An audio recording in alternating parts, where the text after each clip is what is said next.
من عقدين من الزمن وبفضل الرؤية المستنيرة لصاحب الجلالة الملك محمد السادس نصره الله، يطمح المغرب إلى الارتقاء لمصاف الدول النامية التي تتوفر على بنيات تحتية قوية واستراتيجيات فعالة لتطوير جميع القطاعات تحمل معها قيم التنمية والأمل.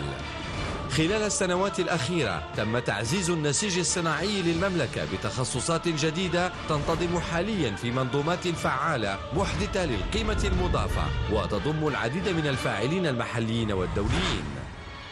وقد مكن مخطط تسريع التنمية الصناعية من إرساء قطاع صناعة السيارات المغربي بشكل دائم داخل النسيج الاقتصادي للمملكة.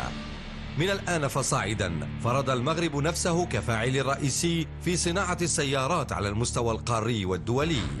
وقد مكن استقرار مصنعين دوليين من بروز منظومات فعالة تتكون من شركات مناولة متخصصة في العديد من مهن قطاع السيارات. اليوم يتعزز هذا القطاع من خلال إنشاء منصة دولية للتموين ستمكن من تحسين مستوى الاندماج المحلي وجلب استثمارات مهمة وإحداث مناصب شغل جديدة والرفع من الصادرات وخلق قيمة مضافة عالية. في وقت قياسي استطاع قطاع السيارات المغربي ترسيخ جذوره وترك بصمة متميزة، ويعد هذا المشروع الصناعي الكبير تجسيدا لرغبة وحرص صاحب الجلالة الملك محمد السادس حفظه الله في وضع رفاهية وتنمية المواطن في صلب